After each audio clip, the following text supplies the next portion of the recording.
El 1 de enero de este 2024, ya inminente, se cumplen 30 años de una de las irrupciones más importantes que haya vivido el país en los últimos tiempos.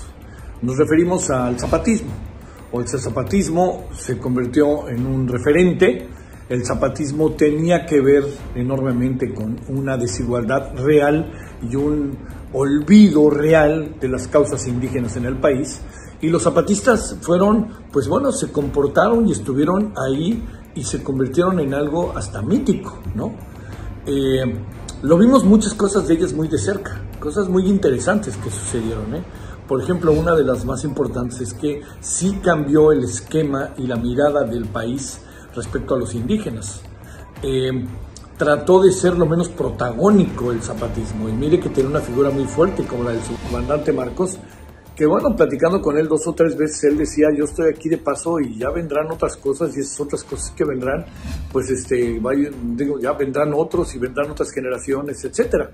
Si usted se da cuenta que ya se convirtió en Galeano, pero digamos el subcomandante Marcos como tal, ese personaje ya entre nosotros no está, porque está toda una causa que era en buena medida lo que se buscaba. Fueron días muy interesantes, a la distancia visto, ¿no? Uno quería ser presidente del país y inmediatamente se trepó a todo este asunto, que era Manuel Camacho Solís, era canciller, y le dijo a Salinas: yo me encargo de negociar y ni me paguen, yo aquí estoy.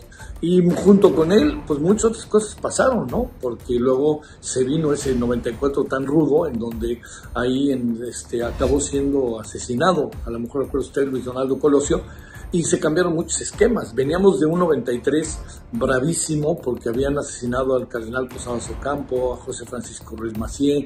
El país estaba como auténticamente, yo diría, estaba entrando en una etapa en donde nos hacíamos muy bruscamente adultos y muy bruscamente empezamos a vivir todo un proceso de violencia.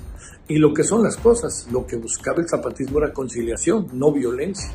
Pasaron muchas cosas, le insisto, sumamente importantes. Tuvimos experiencias ahí muy padres. Por ejemplo, hicimos una transmisión de todas las conferencias que se estaban dando en la Catedral de la Paz y lo que son las cosas, ¿no? Al principio todo era alegría donde trabajábamos, y después, como película de Europa del Este, ¿no? De Alemania del Este, alguien se ponía a escuchar todo lo que eran las conversaciones que transmitíamos en vivo, y entonces se retrasaban 5 minutos para que hubiera una especie de sensor que decía: esto sí entra, esto no entra. Hágame el favor, ¿no? En 1994, ¿no? Y además, con los medios de comunicación que teníamos, fue una batalla ardua, importantísima, y no paramos, durante mucho tiempo, muchas personas, de estar ahí, de ver qué pasaba, tratar de entenderlo. Y le agregaría algo más, ¿no? Crecieron nuevas generaciones de periodistas también muy importantes. Fíjese, en buena medida la fuente que cubría el zapatismo acabó siendo la fuente que cubría el gobierno de la Ciudad de México, cuando era Manuel Camacho el regente o jefe de gobierno de la ciudad.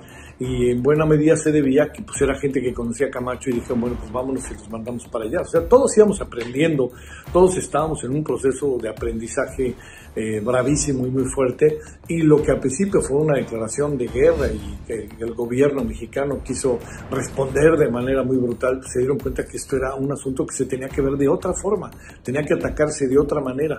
Se atacó medianamente de otra manera. Muchas cosas siguen muy pendientes, pero la causa indígena tuvo en ese movimiento uno de los momentos más luminosos, porque además todo cambió a tal grado que hasta tuvimos nuestros libros de texto metieron la causa indígena. Se habló de los indígenas de una manera ya mucho más cotidiana, no los desaparecíamos.